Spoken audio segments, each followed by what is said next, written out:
Greetings and welcome to my channel, Act 2 Life After 50. If this is your first time viewing one of my videos, my name is Bradley and I'm a life, health, and wellness coach. I create content as one of the things that I do. I create content for the mature woman, things that we just might be interested in, informational, inspirational sometimes. Today our topic is traveling for the mature traveler.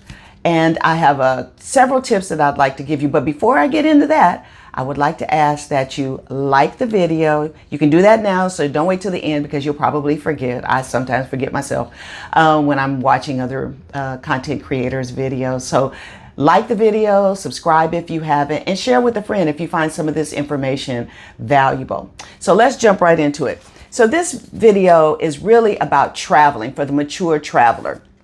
And one of the things that I can say is that if you like to travel, want to travel, have desire to travel, I might have some really good tips for you. And I'm going to be reading my notes just to make sure that I don't forget anything. But the first thing I want to say is don't wait around for other people. This is a theme that I have for most of my videos. Don't wait around for other people to join you. If you really want to travel and maybe none of your friends or relatives, they say they want to, but when it comes time to really get the planning going or pay the money, all of a sudden they aren't there. They disappear. They ghost. Okay.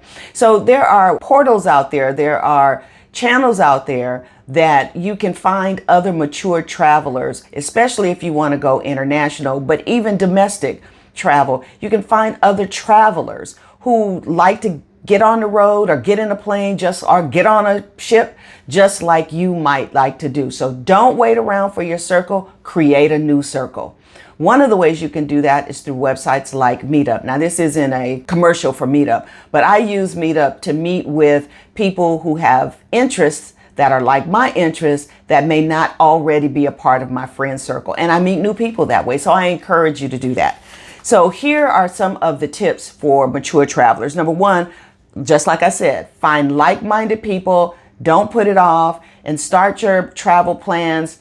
If it's international, at least a year ahead of time. If it's domestic, then a couple of months will probably do, because the earlier you plan your trip, remember, the least expensive or the less expensive, you know what I mean, that it will cost you to plan ahead. So one of the things that you can do to kind of put money away for travel so that you can be very intentional about it is set up a savings account, a high yield savings account that'll get you like 5% interest, 4.5% interest annually to save up money for your trips, especially if you are a working person and you don't have tons of money put away or tons of money that you can access at any time. That's a great way to fund your trip. Another tip that we have are consider bundles. When you're going to go on a trip, decide where you want to go, make your bucket list of trips, and then you can go on certain websites and get great deals that have things bundled together. Just like your home insurance, you can bundle it with your car insurance, you can bundle your phone with your internet. When you do bundling, it can oftentimes save you money. So I like to always check AARP Travel Center first. That's always the first place that I go because they have really good deals. It's posted by Expedia.com, but the rates are actually, I find them to be better on the AARP app than on Expedia.com directly. So they get some kind of discount, volume discount. So I always start there, and I can usually get my lodging and my air travel, because I usually travel by air, and get a really good bundle on that. There are other kinds of sites that you can, almost all of the travel sites have bundles, so you want to check those out.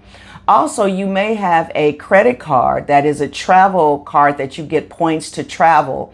And if you use their online booking service, you get to use your travel rewards points and get really good rates. I spend a little time, I'm like my own little travel agent. I spend time going through directly to the airline and see if their price is better, see if the price is better if I go through another organization, another company.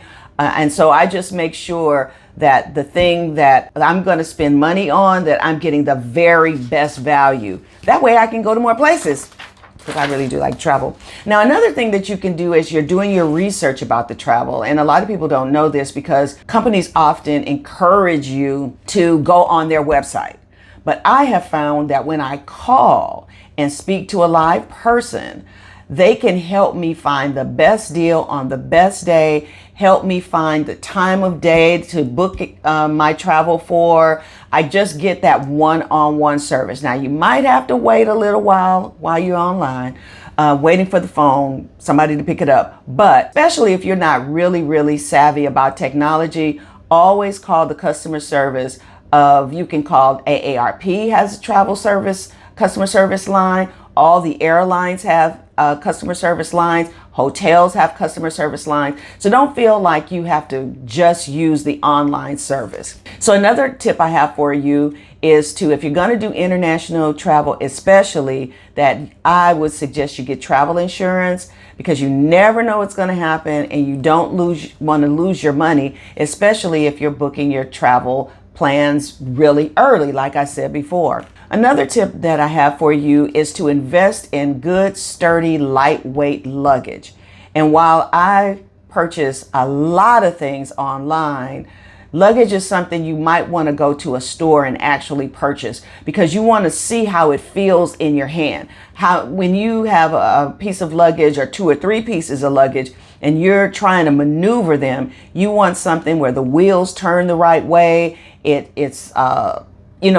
fits the kind of clothes that you like to pack, the extra things that you like to have in your luggage. If you're going to be a traveler, invest in some good luggage that will really serve you well on your travels. So another thing that you can do if you're going to travel and you're going to use air travel, especially, it doesn't matter if it's international or domestic. If you have any mobility issues at all, or if you just get tired quicker, my suggestion is that you call and ask for assistance.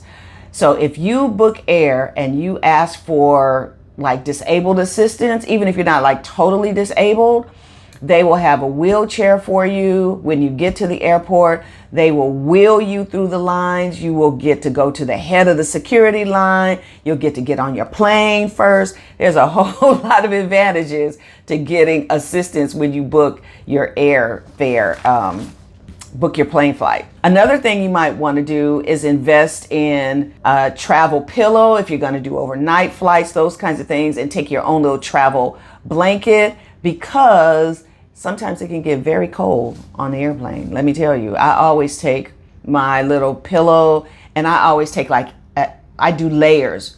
I have like a shell on, then I'll have a heavier like jacket, because I always get cold. And sometimes they don't have blankets, and plus these days you don't want to use somebody else's blanket. Let's see what else I have for you. Pick the best seat you can afford to take also. There's nothing worse than being on a 3-hour flight stuck in the middle. If you don't like to be stuck in the middle, a lot of people like to be by the window because it's the most kind of comfortable. But people like me who have to get up all the time throughout the flight, I like an aisle seat. That makes me very comfortable. I don't care if people have to crawl over me. I hate to crawl over people. Just don't like to do that. So I always try to get an aisle seat. The last thing I want to say, if you are a senior traveler, is to always get to the airport at least 2 hours in advance. If you are in a major hub like Los Angeles, Atlanta, New York, always get there at least, because you never know what's going to happen.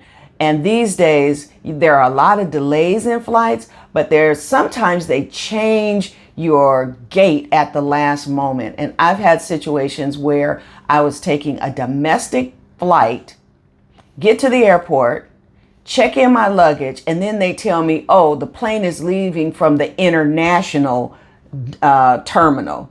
So I had to get on a shuttle and go all the way over to the international terminal. Had I waited to the last minute to get to the airport, I would have missed my flight. And so I don't like the stress. I always like to have the most stress-free travel that I can. So I make sure I have enough time for everything. And I don't mind waiting. I'd rather wait than have to run through the airport or train station or bus terminal, whatever you're going to do, and miss my flight. That is far more stressful. So anyway, those are a couple of tips just in case you want to be a traveler like me. Take care. See you in the next video.